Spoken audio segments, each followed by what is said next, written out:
Hello दोस्तों, मैं प्रियांशु ठाकुर आपका स्वागत करता हूं अपने YouTube channel Priyanshu education blog में। इस वीडियो में हम बात करने वाले हैं बिहार पुलिस कांस्टेबल के प्रीवाइज ईयर क्वेश्चन पेपर के बारे में। ये पहला सेट है और जो हमारा चैनल है वो दो हैं, एक है जॉब प्लेनेट और एक जो है वो है प्रियांशु एजुकेशन ब्लॉग। और वेबसाइट का जो नाम है हमारा वो है प्रियांशु एजुकेशन ब्लॉग। ठीक है, तो आप यहाँ से भी क्या कर सकते हैं कि अगर आपको ये PDF चाहिए तो ये आप यहाँ पर प्रियांशु एजुकेशन ब्लॉग पे जो आपको टैग मिलेगा Bihar police constable question paper का, और उसमें जो आपको जो टैग मिलेगा उस पर आपको क्लिक करके आ जाना है। फिर यहाँ पर हम देख लेते हैं बिहार पुलिस कांस्टेबल सिपाही भर्ती जो होने वाली है एग्ज़ाम 14 तारीख से जो शुरू होने वाली है 14 मार्च से, उसके लिए आप ये जो हमारा चैनल अगर सब्सक्राइब कर देंगे तो आपको निश्चित रूप से नोटिफिकेशन आते रहेंगे। तो जो हिंदी के पहला क्वेश्चन है वो है कि नीचे दिए गए वाक्य के लिए एक उपयुक्त शब्द चुनिए।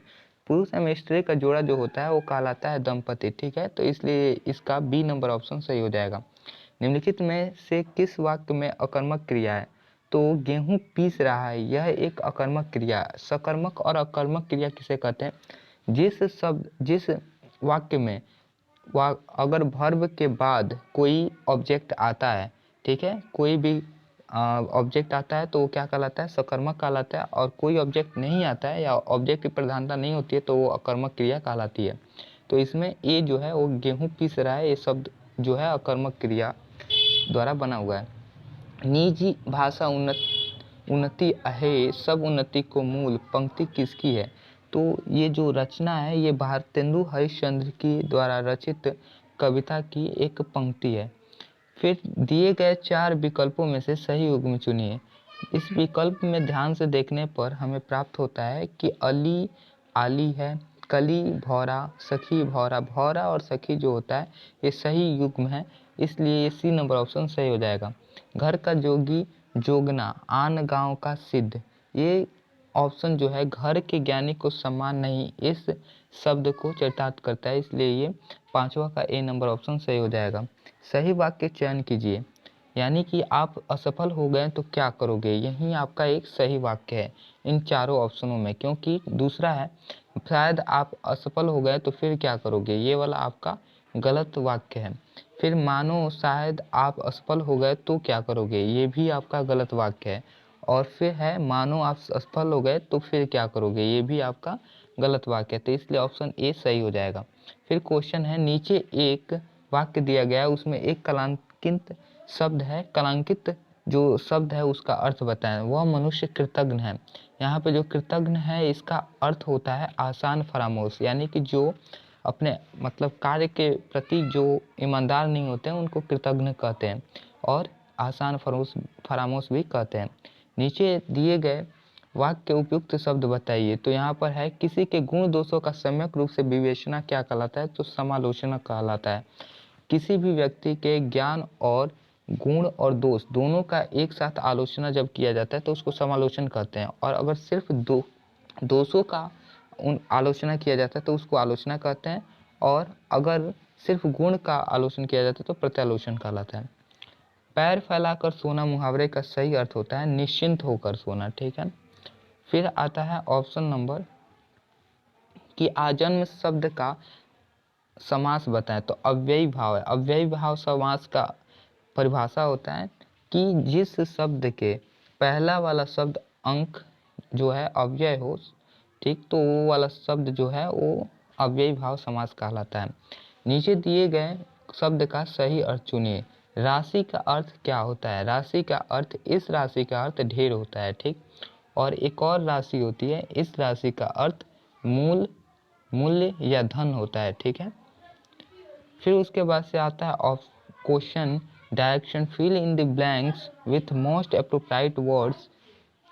India nuclear programme has come ages. ये कह रहा है कि इसमें जो मुख्य रूप से जो इम्पोर्टेंट शब्द हैं, जो उचित शब्द हैं, उनको इसमें भरना है। अप्रोप्रिएट का मतलब होता है उचित और वर्ड का मतलब शब्द। तो ये फिल इन द ब्लैंक्स वाला क्वेश्चन है, इसमें 12 नंबर कह रहा है India nuclear programme has come through होगा। ये जो प्रीपोजिशन इसमें भरा जाएगा वो क्या होगा? थ्रो यहाँ पे भराएगा। फिर आता है 13 नंबर कि for the last few years I have become at handling my emotions. Adept होगा। ठीक है, इसका ऑप्शन जो होगा वो होगा एडेप्ट। क्यों एडेप्ट होगा? एडेप्ट का मतलब होता है कि किसी भी चीज़ों को अपने निपुणता से, ठीक है, पूर्ण रूप से उसको हैंडलिंग करना, तो अपना निपुण तरीके से ही हैंडलिंग किया जा सकता है। सब्जेक्टिव का अर्थ जो होता है वो मुख्य रूप से होता है व्यक्तिपरक, तो व्यक्तिपरक नहीं होगा यहाँ पे। और ऑपरेटिव का मतलब होता है दमनकारी, दमनकारी भी शब्द यहाँ पर उचित नहीं होता है। और पोसेसिव का अर्थ होता है मालिकाना तरीके से या जबरदस्ती तरीके से। ठीक, फिर आता है 14 से 15 नंबर क्वेश्चन का डायरेक्शन कि choose the word which is synonyms of the word given in bold letters, यानी कि इसमें से जो किसी शब्द का पर्यायवाची शब्द है उसको हमको क्या करना है, चुनना है। तो इवोक का पर्यायवाची शब्द यानी सिनोनिम्स क्या होगा? तो इसके लिए हमको इवोक का मतलब पता होना चाहिए। तो इवोक का मतलब होता है आवाहन। ठीक है, आवाहन होता है। और यहाँ पे डेवलप का मतलब होगा विकसित करना। ठीक है, डेवलप का मतलब हो जाएगा विकसित करना। और कॉल फोर्थ का मतलब होता है, कॉल फोर्थ का मतलब होगा निर्वाहन। ठीक, और स्लो का मतलब होता है धीरा या धीमा। ठीक, और रिमूव मतलब होता है हटाना। तो यहाँ पे जो है आवाहन और निर्वाहन जो है एक जैसे शब्द हैं, जो कि कॉल और फोर्थ वाला शब्द आपका आंसर हो जाएगा। फिर कह रहा है कॉन्क्लेव, कॉन्क्लेव का मतलब क्या होता है? तो निर्वाचिका सभा। ठीक, निर्वाचिका सभा या इसको हम सभा भी कह सकते हैं। ठीक है, जो निजी कार्यों के लिए उपयुक्त होती है। तो यहाँ पे इसका ऑप्शन जो होगा प्राइवेट मीटिंग हो जाएगा, यानी कि निजी सभा। और सेमिनार का मतलब सेमिनार ही होता है। प्रोसेशन का मतलब होता है जुलूस। और पार्टी का मतलब पार्टी ही होता है, यानी कि इसका ऑप्शन जो हो जाएगा वो ए हो जाएगा। फिर आते हैं सामाजिक अध्ययन में यानी सोशल स्टडीज़ में। तो 1917 ईस्वी में कौन देश प्रथम विश्व युद्ध से अलग हो गया था? रूस जो था वो 1917 ईस्वी में प्रथम विश्व युद्ध से अलग हो गया था, क्योंकि यह अपने गृह युद्ध के कारण परेशान था। वर्साई की संधि से सर्वाधिक क्षति किस देश को हुई थी? प्रथम विश्व युद्ध के बाद जब प्रथम विश्व युद्ध था वो 1914 से लेकर 1918 ईस्वी तक हुआ था। और इस युद्ध में जर्मनी की पराजय हुई थी, जिसके कारण उसको वर्साई की संधि करनी पड़ी थी। और इसी कारण से इसको बहुत अधिक क्षति उठानी पड़ी थी। साम्यवादी शासन का पहला प्रयोग कहाँ हुआ था? तो रूस में साम्यवादी शासन का पहला प्रयोग हुआ था, या यूं कह लें काम के अधिकार को संवैधानिक अधिकार के रूप में सबसे पहले रूस में प्राथमिकता दी गई थी। अक्टूबर 1917 की बोल्शेविक क्रांति का नेतृत्व लेनिन ने किया था। ठीक है, और कांग्रेस ई का चुनाव चिन्ह क्या है? तो कांग्रेस ई का चुनाव चिन्ह जो है वो है हाथ छाप। ठीक है, उसके बाद से है कि संप्रति केंद्र में किस पार्टी की सरकार है? तो अभी जो सरकार है वो है भारतीय जनता पार्टी की, बीजेपी की। तो इसलिए ए नंबर ऑप्शन सही हो जाएगा। फिर कह रहे हैं लोकतंत्र का कार्य संचालन किसके अभाव में असंभव है? तो राजनीतिक दल के अभाव में असंभव है। अगर राजनीतिक दल नहीं रहेंगे तो लोकतांत्रिक कार्य जो है संचालन में अभाव या असंभव रूप से हो जाएगा। इनमें कौन क्षेत्रीय दल है? तो अकाली दल जो है वो पंजाब की एक पार्टी है, पंजाब की पार्टी है, और यह एक क्षेत्रीय दल है। भारत में अंतरिक्ष प्रणाली से संबंधित स्थलों के युग्मों में कौन सा सही है? तो इसरो उपग्रह केंद्र जो है वो श्रीहरिकोटा में नहीं है बल्कि बंगलोर में है। ठीक है, बंगलोर में है। और जो हमारा ये विक्रम साराभाई अंतरिक्ष केंद्र तिरुवनंतपुरम, ये वाला सही है, क्योंकि ये विक्रम साराभाई अंतरिक्ष अनुसंधान जो है वो तिरुवनंतपुरम में। उपग्रह प्रक्षेपण केंद्र जो है ये आपका हैदराबाद में नहीं बंगलोर में ही है। ठीक है, और बंगलोर जो है वो कर्नाटक में है। और यहाँ पे जो तिरुवनंतपुरम है वो एक केरल राज्य में स्थित है, केरल राज्य की राजधानी भी है। और भारतीय सुदूर एजेंसी जो है वो देहरादून में, ना कि बंगलौर में, देहरादून में है। और देहरादून जो है वो उत्तराखंड राज्य की राजधानी है। ठीक है, तो इस तरह से आप इसको याद कर लीजिएगा। अगर आपको ये वीडियो अच्छी लग रही हो तो प्लीज़ हमारे चैनल को सब्सक्राइब कर दीजिएगा और साथ में बेल आइकन को भी क्लिक कर दीजिएगा और इस वीडियो को एक बार लाइक ज़रूर कर दीजिएगा। तो निम्नलिखित में से किसे जुड़वा खनिज कहा जाता है? तो सीसा और जस्ता जो होता है उसको हम लोग जुड़वा खनिज के नाम से जानते हैं। ठीक है, जुड़वा खनिज के रूप में सीसा और जस्ता को जानते हैं। फिर यहाँ पर आता है प्रथम स्वतंत्रता संग्राम के बाद मुगल बादशाह बहादुर शाह जफर को निर्वासित किया गया था रंगून के जेल में, जहाँ पर ही उनकी मृत्यु हो गई थी। निम्नलिखित में से किसे भूमध्य सागर की कुंजी कहा जाता है? स्वेज नहर को, क्योंकि स्वेज नहर भूमध्य सागर और लाल सागर को जोड़ने का कार्य करता है, इसलिए स्वेज नहर जो है वो भूमध्य सागर की कुंजी कहलाता है। ठीक, फिर अब यहाँ पर अगला क्वेश्चन वो है सिजगी क्या है? तो सिजगी जो है वो क्या है कि सूर्य, पृथ्वी तथा चंद्रमा की एक ही सीधी रेखा में स्थित है। ये थोड़ा धूमिल दिख रहा है, ठीक है, आप यहाँ पर पढ़ लीजिएगा ध्यान से। सिजगी क्या है कि सूर्य, पृथ्वी तथा चंद्रमा की एक ही सीधा रेखा में स्थित है, ये नहीं होगा। ये जो ऑप्शन होगा डी, सूर्य चंद्रमा की समकोणिक स्थिति को सिजगी द्वारा मापा जाता है। 12th क्लास में आपको पढ़ना होगा। निम्नलिखित में से कौन सा राज्य हर्षवर्धन के समय की जानकारी के लिए सबसे अच्छा स्रोत है? तो बाणभट्ट जो हैं उन्होंने ही हर्षचरितम की रचना की है, और जिससे हमको हर्षवर्धन के राज्य या उनके बारे में जानकारी मिलती है, इसलिए ऑप्शन नंबर डी हो जाएगा। निम्न में से कौन सा शहर नील नदी के किनारे स्थित है? तो खारतूतम जो है वो नील नदी के किनारे स्थित है। संसार का सबसे छोटा महासागर जो है वो है आर्कटिक महासागर, ठीक है, आर्कटिक महासागर है। और सबसे बड़ा जो महासागर है वो है प्रशांत महासागर। फिर आता है निम्नलिखित में से कौन सा संविधान संशोधन यह कहता है कि ग्राम में 1/3 सीटें महिलाओं के लिए आरक्षित होनी चाहिए? तो 73वां जो संविधान संशोधन था उसी में ये कानून लाया गया था, ये विधेयक पारित किया गया था। पेशवा बाजीराव प्रथम द्वारा इनमें से कौन सा इलाका नहीं जीता गया था? तो उड़ीसा का इलाका नहीं जीता गया होगा, क्योंकि आप देखेंगे कि गुजरात, बुंदेलखंड और मालवा के आसपास ही जो मराठा साम्राज्य था वो फला फूला था। तो उड़ीसा जो है वो आपका पूर्वी क्षेत्र में आता है, तो ये वाला ऑप्शन नहीं होगा, ये वाला ऑप्शन सही हो जाएगा। ठीक, भारत के राष्ट्रपति के वो पद की शपथ कौन दिलाता है? तो भारत के राष्ट्रपति को भारत के मुख्य न्यायाधीश जो हैं वो उनकी पद की शपथ दिलाते हैं। फिर राज्यसभा के सदस्यों का कार्यकाल कितना होता है? तो 6 वर्ष होता है। भारत में मुगल शासकों का निम्नलिखित में से कौन सा और वही क्रम सही है? तो इसमें ऑप्शन हो जाएगा हुमायूं, अकबर, जहांगीर और उसके बाद उसका बेटा शाहजहां राजा बने थे या बादशाह बने थे। राज्य अपहरण यानी कि डी नंबर ऑप्शन सही हो जाएगा इसका। और राज्य अपहरण नीति ड्रॉविटन ऑफ लैप्स की शुरुआत किसने की थी? तो लॉर्ड डलहौजी ने, इसको हड़प नीति भी कहते हैं, और हड़प नीति की शुरुआत जो थी वो लॉर्ड डलहौजी ने किया था। सिंधु घाटी सभ्यता से संबंध स्थान लोथल निम्नलिखित में से किस राज्य में है? तो लोथल जो है वो गुजरात राज्य में, और ये सिंधु घाटी का एक बंदरगाह पतन करने वाला राज्य भी क्षेत्र भी था। ठीक, निम्नलिखित में से कौन कौन से महासागर पनामा नहर से जुड़े हुए हैं?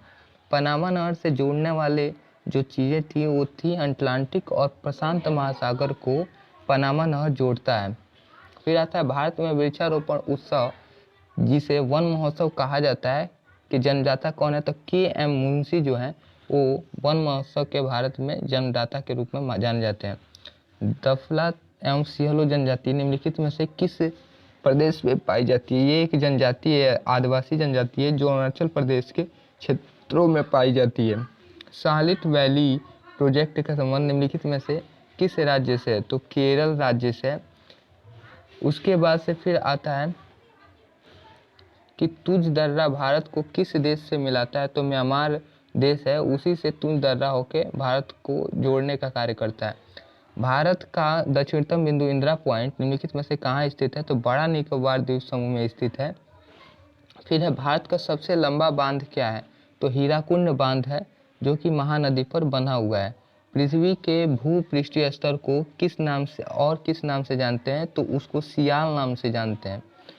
किस अंग्रेज ने पहली बार भगवत गीता का अंग्रेजी में अनुवाद किया था? तो अंग्रेजी में अनुवाद करने वाला चार्ल्स विल्किंस था, यानी कि बी नंबर ऑप्शन होगा।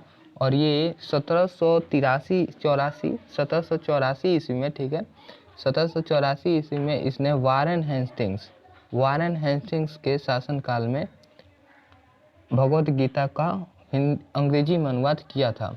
भगवत गीता संस्कृत में लिखी हुई है। निम्न में से किस भारतीय शासक ने आधुनिक तर्ज पर विदेशों में अपना दूतावास खोला था? टीपू सुल्तान जो था उसने ये कार्य किया था। संविधान के किस अनुच्छेद के अंतर्गत प्रत्येक राज्य अपनी मातृभाषा का प्रसार एवं अनुदेश प्राथमिक शिक्षा में लागू कर सकता है? तो अनुच्छेद 350 ए के तहत ये कार्य हो सकता है। हड़प्पाकालीन सभ्यता का विशाल कोठागार या अनाज संग्रहण जो था वो मोहनजोदड़ो में प्राप्त हुआ था। इसके अलावा मोहनजोदड़ो से स्नानागार प्राप्त हुए हैं, ठीक है, जो कि हमेशा पूछता रहता है। निम्नलिखित को सुमेलित करें।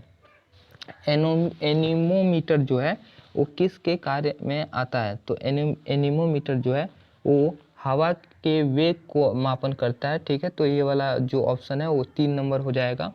और सिग्मोमीटर जो है वो भूकंप को मापने का कार्य करता है, तो इसका ऑप्शन 1 हो जाएगा। और साइक्रोमीटर जो है वो आर्द्रता के मापने को कार्य करता है। बायरोग्राफ से दाब का मापन होता है, यानी कि इसका ऑप्शन जो है वो हो जाएगा सी नंबर सही हो जाएगा, ठीक है, जो कि उसको प्रदर्शित करता है। इसका आप एक स्क्रीनशॉट ले लीजिएगा, जो मैंने आपको अभी बताया था। किस गवर्नर जनरल ने अपने को बंगाल का शेर कहा था? तो लॉर्ड वेल्लेस्ली ने अपने को बंगाल का शेर कहा था। हर्षवर्धन के समय किस चीनी यात्री ने भारत की यात्रा की थी? तो वैन सांग जो था वो हर्षवर्धन के समय में भारत आया था। वो लगभग 629 से लगभग 644 ईस्वी तक भारत में हर्षवर्धन के समय में विचरण कर रहा था। निम्नलिखित को सुमेलित करें। तो तमिलनाडु जो है, तमिलनाडु में कौन सा पर्व मनाया जाता है? तो तमिलनाडु में मुख्य रूप से जो पर्व मनाया जाता है वो है पोंगल, ठीक है, तो तमिलनाडु का हो जाएगा पोंगल।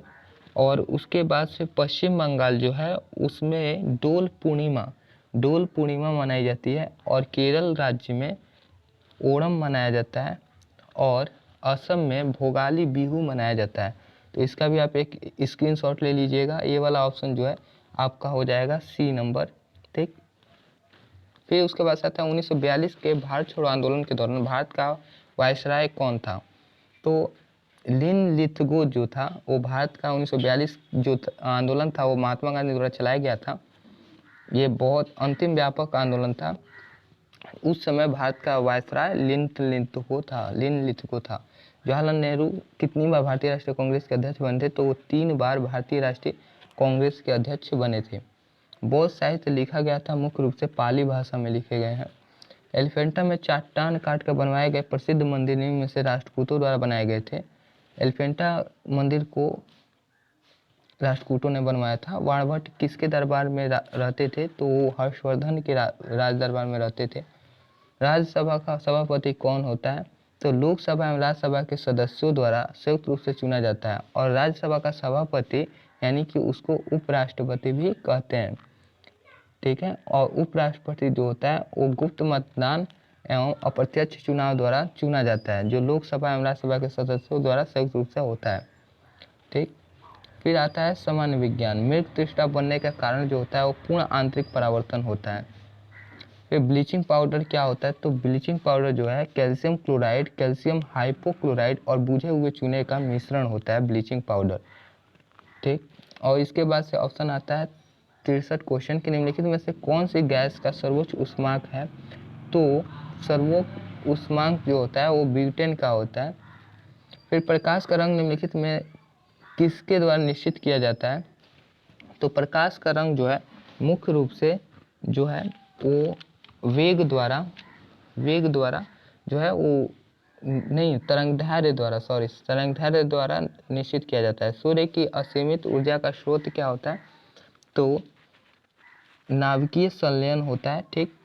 एक शाकाहारी को अपने शरीर के लिए आवश्यक फास्फोरस कहाँ से मिल सकता है? तो दूध से प्राप्त होता है। मानव शरीर में क्रोमोसोम की संख्या कितनी होती है? तो 46 होती है, या 23 जोड़ा होता है, ठीक है, यानी कि 46 होगा। तो उस ऑक्सीजन की खोज किसने की थी? तो प्रिस्टले ने ऑक्सीजन की खोज की थी। प्रेशर कुकर भोजन के पकने के लिए समय को कम कर देता है। ऐसा क्यों होता है? क्योंकि जो कुकर के भीतर ऊष्मा का वितरण जो होता है वो समान रूप से हो जाता है। इसी कारण से क्या होता है कि कुकर में भोजन जल्दी पक जाता है।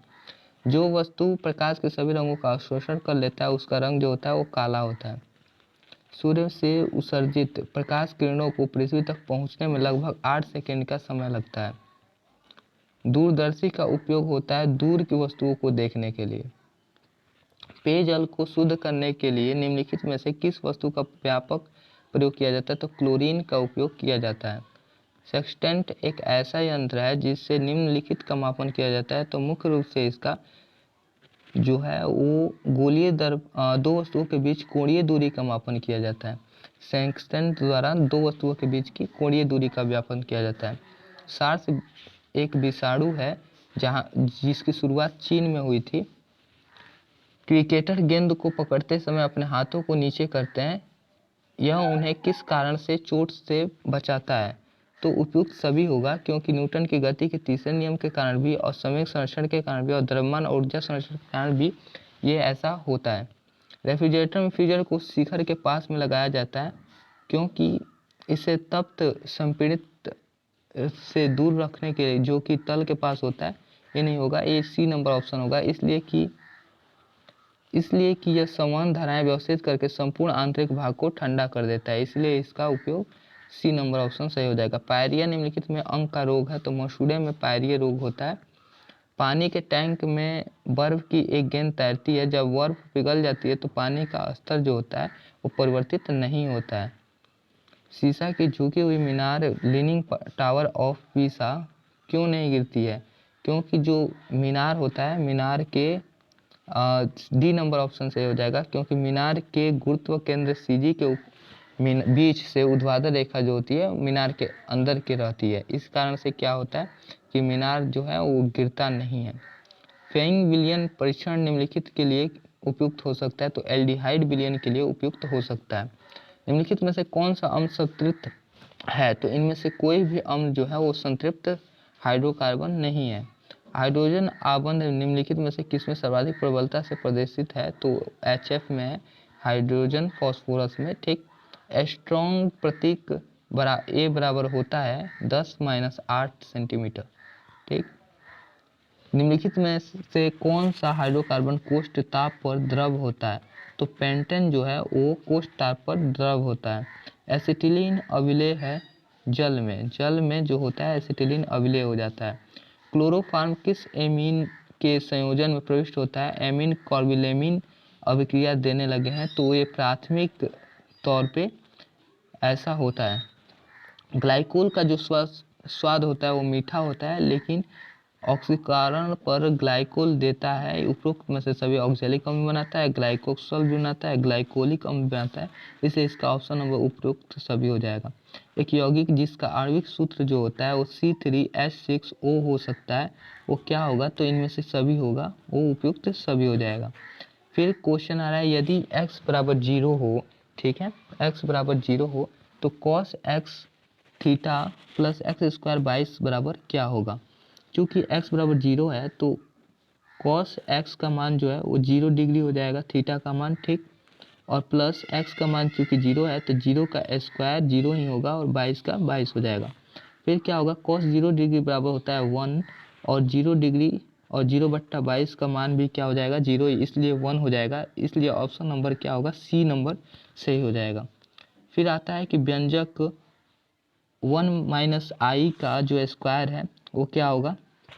तो यहाँ पर हम लिख लेंगे 1 - i का क्या है? स्क्वायर बनाना है, 1 प्लस बट्टा है और i का स्क्वायर करना है। तो हम करेंगे क्या कि यहाँ पर जो दिया हुआ है √i² बराबर 1, तो क्या होगा कि i स्क्वायर बराबर क्या हो जाएगा? ये रूट जाएगा इधर तो स्क्वायर हो जाएगा, और एक का स्क्वायर एक ही होता है, यानी कि 1 - i को हम क्या कर सकते हैं कि एक बार और गुणा कर सकते हैं। ठीक, 1 - i से, और इसको गुणा करने पर क्या हो जाएगा? 1 + i इंटू 1 - i। क्यों होगा? क्योंकि हम इसको काटेंगे तो फिर एक के बराबर हो जाएगा, उसके बाद से इसका स्क्वायर है तो स्क्वायर लिख देंगे। ठीक, और क्या हो जाएगा कि 1 - i का स्क्वायर क्या हो जाएगा? 1² - 2i इंटू प्लस i। ठीक, i का स्क्वायर, क्योंकि ये हो जाएगा आपका a - b के होल स्क्वायर पे, और 1 का स्क्वायर जो है 1 ही होगा और माइनस i का स्क्वायर i² हो जाएगा। ठीक,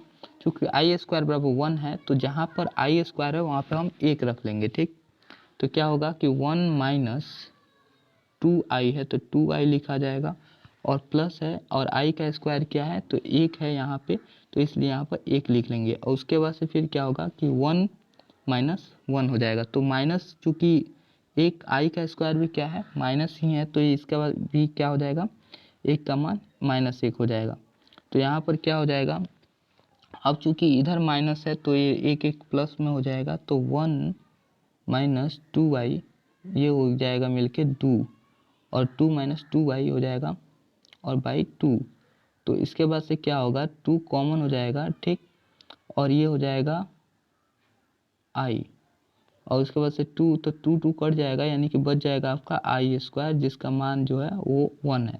तो इसलिए ऑप्शन नंबर आपका क्या हो जाएगा, डी नंबर सही हो जाएगा। फिर कह रहा है यदि एक वस्तु की लागत 26 रुपये है और उसे 15% लाभ से बेचा जाता है तो विक्रय मूल्य बताएं। यानी कि सेलिंग प्राइस पूछ रहा है, एसपी बताना है, तो एसपी बराबर होता है कॉस्ट प्राइस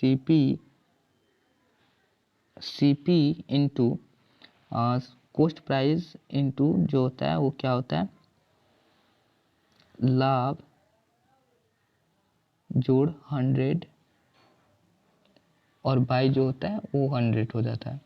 तो इसमें सीपी क्या है, तो 26 रुपये है, 26 रुपये लागत था, और लाभ बराबर जो है 15%, यानी 15 प्लस 100/100, तो ये हो जाएगा 26 गुणे 115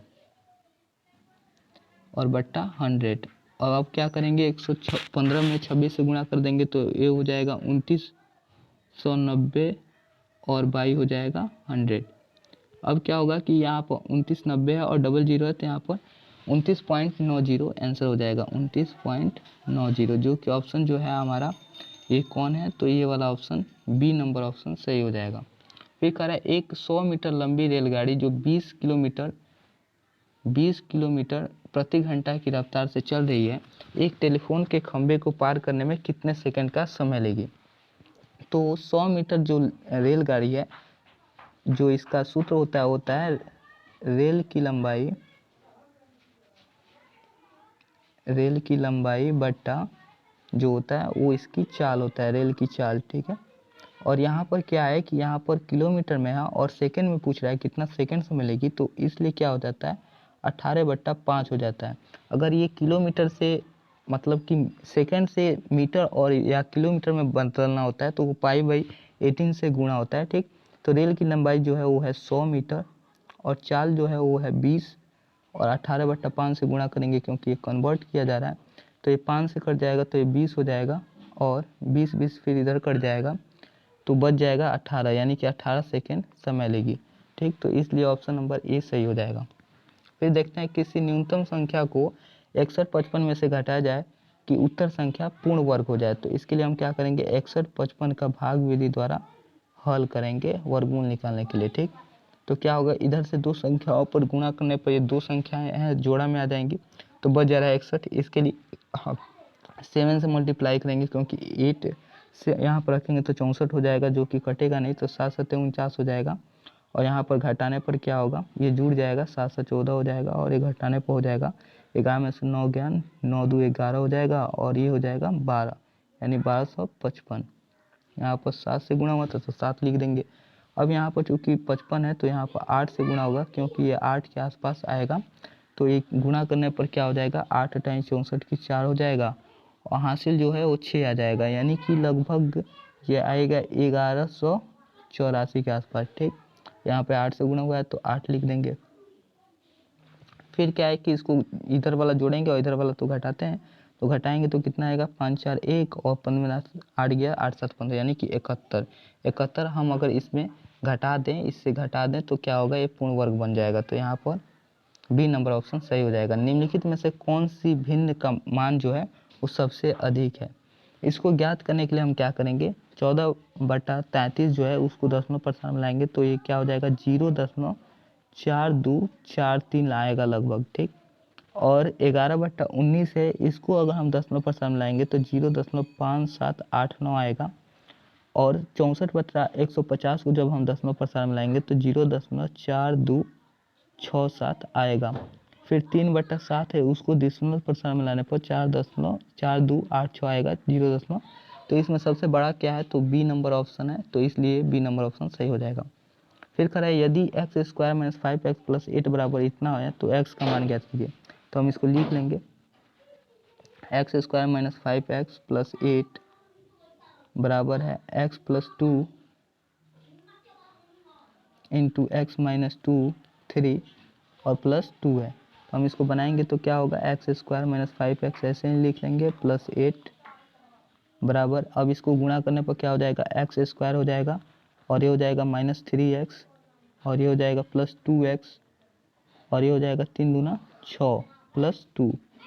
अब इसको क्या होगा कि एक्स स्क्वायर जो है एक्स स्क्वायर से कट जाएगा, बच गया माइनस 5x और ये माइनस 5x जो है ये इधर आएगा, 8 इधर आएगा तो क्या होगा, माइनस 3 में से 2 जाएगा तो घटेगा तो x हो जाएगा माइनस x और ये प्लस में है तो माइनस 8 हो जाएगा और 6 में से 2 जाएगा तो ये हो जाएगा माइनस 4। ठीक, अब क्या होगा, माइनस 5x जो है ये इधर आएगा तो क्या होगा, प्लस हो जाएगा प्लस x बराबर 8 में से 4 जुड़ेगा और माइनस में रहेगा ही तो 8 4 12 हो जाएगा और ये हो जाएगा 4x तो ये 4x और बराबर 12 हो जाएगा क्योंकि माइनस माइनस जो है इसका कट जाएगा तो 5 में से x घट जाएगा क्योंकि ये पहले घटेगा तो x बराबर जो हमारा मान है वो क्या आ जाएगा 12/4 तो 4 3 12 यानी x का मान जो है वो हो जाएगा 3 जो कि बी नंबर ऑप्शन है सही हो जाएगा।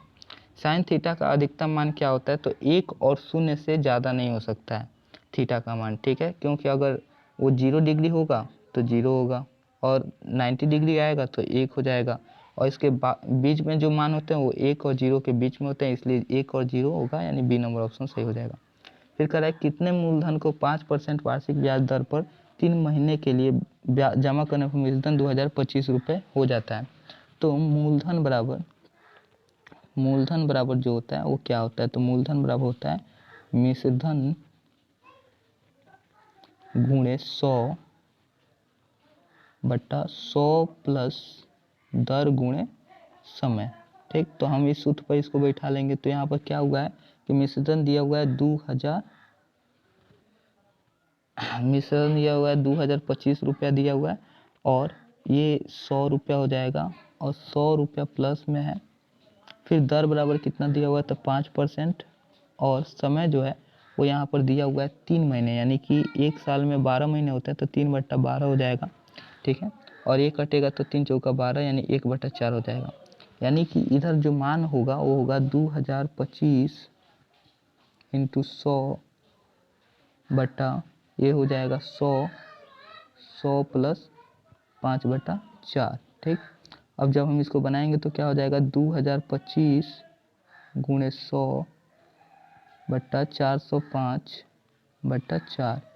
फिर इसको हम यहाँ पे बना लेते हैं तो ये क्या हो जाएगा 2025 इंटू 100 जो यहाँ पे गुणा है ऊपर जाएगा तो क्या होगा, भागा है तो यहाँ पर गुणा हो जाएगा और ये है 405 के पहाड़ा में 5 मर्त में कट जाएगा 2025 और ये 500 हो जाएगा, 500 गुणे हो जाएगा 4 तो ये हो जाएगा 2000, यानी कि लगभग 2000 हमारा मान आएगा, जो कि ऑप्शन नंबर जो है वो डी है। फिर है ए बी और सी एक कारोबार शुरू करते हैं, ए बी से 3 गुना पैसे लेता है और बी सी से 2/3 पैसे लगाता है, तो ए बी सी की पूंजियों का अनुपात क्या होगा, तो ए बी मान लेते हैं कि ए बी जो है ए बी का जो अनुपात होगा वो क्या होगा, पैसे का अनुपात 3 गुना पैसे लगाता है, यानी कि अगर बी का अनुपात 1 होगा तो ए का अनुपात हो जाएगा 3। ठीक, और जो बी सी है उसमें क्या है कि बी सी में मान जो है वो 2/3 है, यानी कि अगर 2/3 अनुपात है यानी कि ये हो जाएगा हमारा 2/3। ठीक, तो यहाँ पर चूंकि b का मान 2 है और इसमें 1 है तो 1 बराबर करने के लिए हम क्या करेंगे, दोनों का लघुत्तम निकालेंगे जो कि 2 आएगा, तो यहाँ पर क्या करेंगे 1 से दोनों पक्षों में गुणा करेंगे तो 2 एकम 2 हो जाएगा और 3 दूना 6, यानी कि ए बी और सी तीनों का अभिष्ट अनुपात जो है वो क्या हो जाएगा 6:2:3। ठीक, क्योंकि इसमें 2 जो है वो कॉमन है तो यहाँ पे क्या हो जाएगा 6:2:3 जो है वो सी नंबर ऑप्शन है इस तरह से। तो अगर दोस्तों ये पूरे 100 क्वेश्चन कंप्लीट हो जाते हैं, अगर ये आपको अच्छा वीडियो लगा हो तो प्लीज़ लाइक कर दीजिएगा और साथ में हमारे चैनल प्रियांशु एजुकेशन ब्लॉग और जॉब प्लेनेट दोनों को सब्सक्राइब कर दीजिएगा। और प्रियांशु एजुकेशन ब्लॉग जो है ये आपको डिस्क्रिप्शन बॉक्स में मिल जाएगा, यहाँ से जाके आप इसको पीडीएफ को डाउनलोड कर सकते हैं। ठीक, तो चलिए दोस्तों यहीं पर अपना वीडियो समाप्त करते हैं। जय हिंद, जय भारत।